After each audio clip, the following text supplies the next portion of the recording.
Okay, ladies and gentlemen, thank you for inviting me. So I was asked to say a few words about sustainable transport and what we can do at the European level to cope with the many problems we have. And actually, as it was mentioned already, we had a very good debate last year on the Commission's 2050 white paper on transport, and it became very obvious that if we would not change our policies, by 2050, the transport of goods and the transport of persons would increase dramatically, by 80% for the transport of goods, by 50% for the transport of people. Obviously, the external costs would increase, the oil dependency would increase, and so we would have kind of society which would not work. So there are many reasons why we should act, and we should act very soon, actually.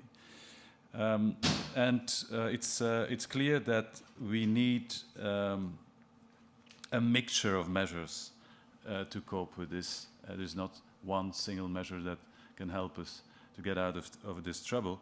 And basically what you need is, well, obviously first enough legislation to create the right framework.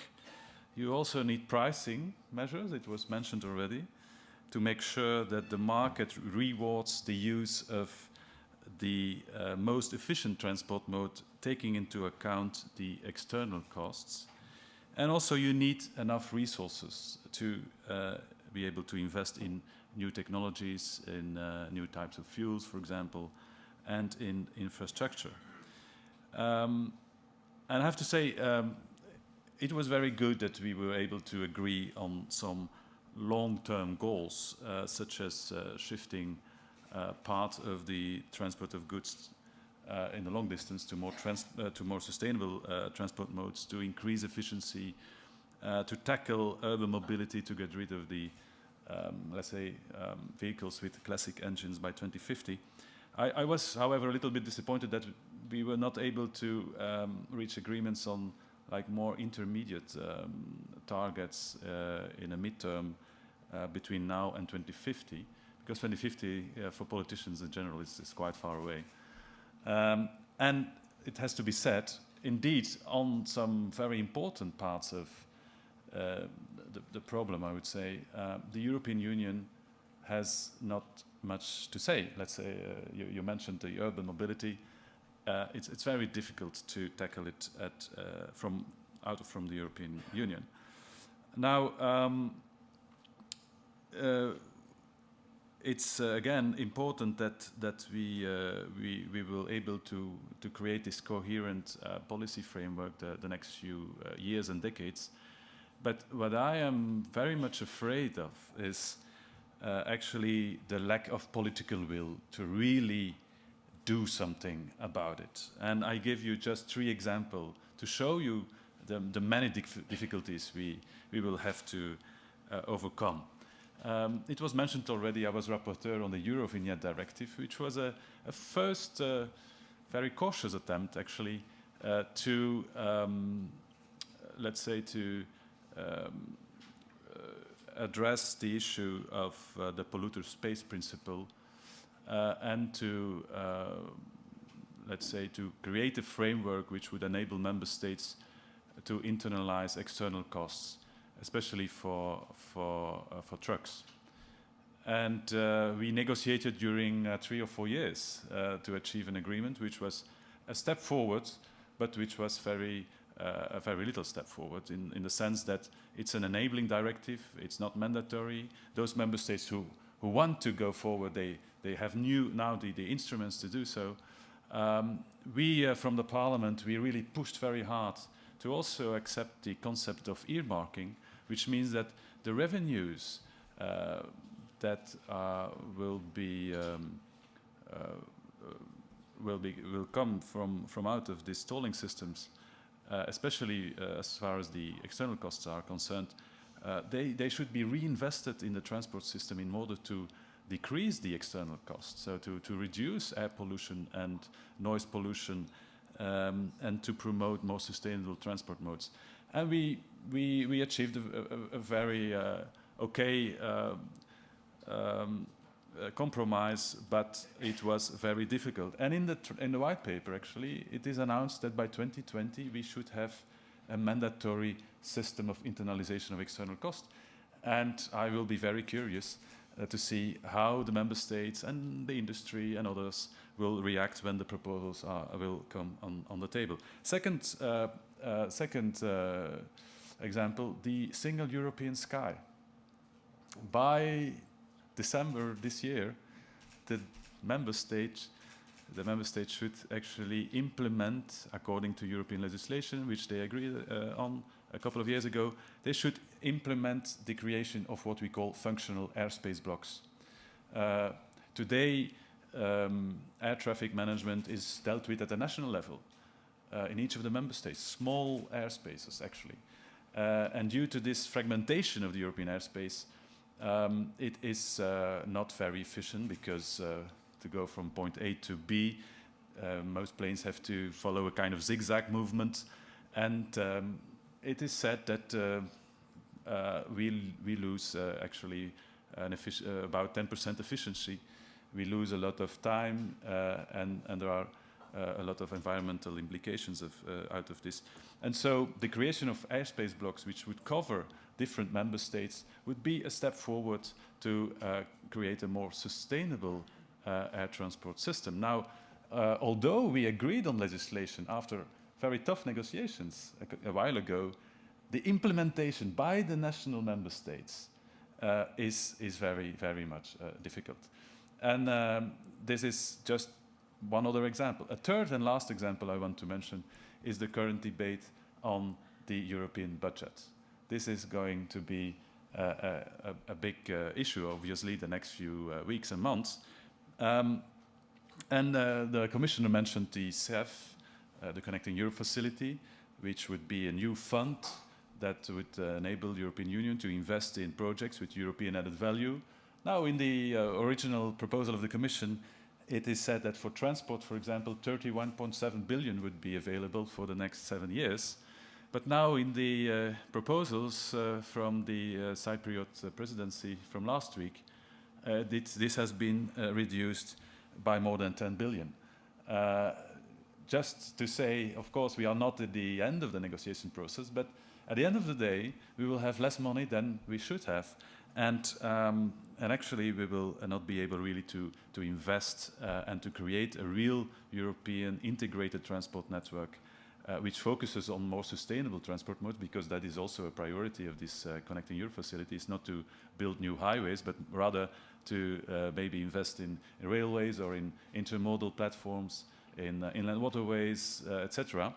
And I could give many more examples, including when you would look at the proposals on research and development, etc., etc. So the, let's say, the budgets that would enable us to really invest in another transport system are reduced significantly by the member states themselves. So just in a nutshell, to conclude, I would say I think we all agree on the long-term problems and the long-term goals we should and the targets we should achieve. But when it comes to really decision-making, for several reasons, it appears to be very difficult. So I'm not sure if by 2050 we will really have a sustainable transport system as we all hope, but we will try to work on it anyway. Thank you very much. Thank you. Okay, we're running a little bit late, so I'm going to ask our next speakers if they can keep their comments as brief as they can while maintaining the content. Greg, don't feel you have to go to the lectern. If you're comfortable where you are, then that will also speed things up. I know Ivan is going to speak from there, so if you're okay. That's fine. I'm fine to stay here. I think unnecessary trips are to be avoided. Three quick key messages for you this evening. I think the first is that it's very clear, if we want to achieve our climate goals, and we have to achieve our climate goals to avoid dangerous levels of climate change, then 70% emissions reductions in transport is absolutely the minimum which we are going to need by 2050. But on that basis, the current white paper, and particularly the current milestone for 2030, which has been put forward in the Commission's Transport White Paper, is wholly inadequate. And there is simply a lack of urgency within the document to address the scale and challenge of the transformation which is actually needed. So we have eye-catching initiatives like removing all conventional vehicles from city centres by 2050, which are great, but they're 20 years later than they actually need to be. We need to see our policymakers really setting realistic and challenging milestones on our pathway to our 2050 goals in the way actually that Saeed has just concluded. The second key message I have for you is that there are, as we all know, no silver bullets out there. But I would say that there are three things that are fundamental and will drive this agenda in the right way. The first is pricing. If the pricing is wrong, the demand will grow in the wrong ways and we will suffer unnecessary trips. And we have a very good example of how we're beginning to get pricing right through things like the Eurovignette scheme. It's making good progress, but it's time to go much further. It's time to introduce mandatory charges and to bring this in EU-wide, and to make sure that all of the external costs of noise, of air pollution, of climate emissions are all captured within that. Secondly, we know that good regulation works. If we look at the progress which is being made in improving the efficiency of new cars, then that's at least 2 times faster than was happening during the period of the voluntary agreement, the failed voluntary agreement. And we know that if we design these regulations in the right way, they're not only good for the planet, but actually they're good for jobs because it stimulates innovation in the sector. It's good for the wider economy because drivers save money and they spend that in their local economies. It has far-reaching and widespread benefits. So let's set long-term goals for the industry, as Shell have suggested. Let's start setting targets for 2025 and 2030 as well as for 2020. And let's set that long-term framework that the industry needs to invest and to drive that innovation that we want. My third message is going to be a very uncomfortable one to the gentleman on my left, which is we have to end our oil addiction. We can't meet our climate goals if we are still burning lots of fossil fuels. And it's now clear that we also have to end our flirtation with the current generations of biofuels, which offer little or no environmental benefits and very high risks, particularly in the cases of oilseed biodiesels. The Commission has moved in the right direction to recognise that we have to address indirect land use change and wider sustainability effects for biofuels, but they haven't bitten the bullet and done what was needed to set a proper regulatory framework that drives the industry to select and choose the best biofuels. And that's something that needs to be done through Parliament and through Council in forthcoming months. It's also clear that in the longer term we have to shift to ultra-low carbon vehicles, to hydrogen vehicles, to electric vehicles and the like. But I think it's really important that we understand the way in which we make that transformation will determine how sustainable the solution is, not whether we make the transformation. So if we charge our vehicles off-peak, if we create smart grids, then there's enormous benefits of electric vehicles, but not if we all plug in when we get home at night and simply increase the peak demand in the evening. The way we do it is important.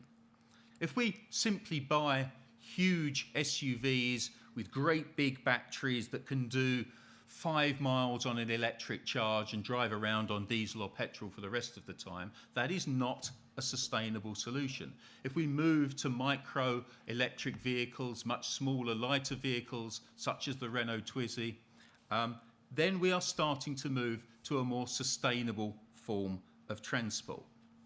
If we have really generous credits for electric vehicles in our regulations that mean that in reality we don't have to do as much to improve the efficiency of our conventional vehicles, which is what some parts of the industry would certainly like to see with super credits, then again we are not delivering on our objectives.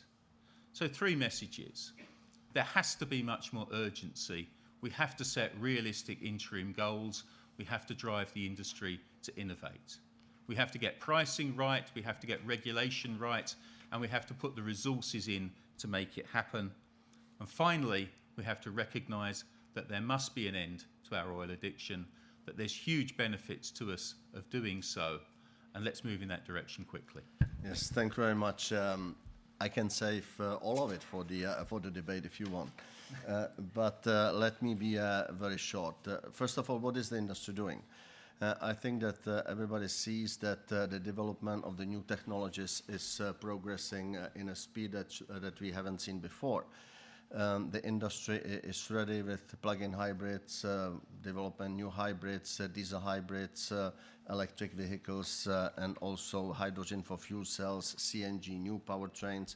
I think the panoply of the new technologies that would result in a real efficient vehicles being put on the market is there, and the industry is investing enormous amount of money in this whole thing. Incidentally, the automotive industry is the largest private investor in R&D, just to mention one figure. We are respecting the 2012-2015 targets. We are looking at the 2020 targets, and that brings me to a second aspect, and that's legislation. We have no problem with being legislated on, but we want to have realistic legislation. You have said it, and that's exactly what we would expect from the legislature. But I would question the statement made before that the existing legislation on CO2 is the only or the principal reason that we have seen such an enormous decrease in the CO2 emissions from cars. I think the consumer preference have changed. If you look what has happened, what has been happening 10, 15 years ago, the consumer went to buy a car, and the first issue on his list was the design, was the color, was the comfort, etc., etc. Today it has changed completely. One of the first issue, one of the first aspect the consumer looks at, in fact, is the fuel efficiency. Something that has been very down on his list now became number 1 or 2 issue. So the consumer way of thinking has changed as well. I don't dispute that the realistic legislation is definitely something that is welcome, but also there are other aspects to this equation. R&D. I have mentioned R&D. I really hope that, as it has been said before, that when discussing the next EU budget, the R&D part is not going to be chopped. We are investing a lot ourselves, but we need also support from the EU authorities, and we need coordination from the EU side. We don't want to have the R&D being fragmented among the member states. Let me stop for a second with the electric vehicles. Everybody talks about the electric vehicles. The problem which we have is that we do have the technologies today, but we don't have the infrastructure, we don't have the consumer acceptance, and we don't have the harmonization. Just to give you a small example, we have put on the table of the Commission a year ago an agreement among the industry, basically the whole industry agreement on charging infrastructure. We haven't seen a harmonization until today. It would be an enormous help if the EU, in this case the Commission, would take the bull by the horn and start doing something in the field of harmonization. It doesn't exist, and we desperately need it. We will never get through with the electric vehicles if we don't have an affordability, proper charging infrastructure, and harmonization, preferably at the global level. It's not only a European problem, it's a global problem. And we should not talk about the CO2 problem as being, on the whole, a European problem. It's a global problem. Finally, integrated approach. I think that everybody understands that it has been mentioned several times. The White Book on transport has also accepted this. We need an integrated approach. It's not just the industry. It's not the only responsibility that should be lying with the industry. Is the infrastructure, is the fuel industry, it has been mentioned before, is the legislature, and is the consumer. So everybody has to chip in. So if we want to really be serious about reducing CO2 2020, 2030, whatever the targets are in those years, I think we can do it only via an integrated approach, and it has to be definitely coordinated as far as we are concerned from Brussels. Thank you very much.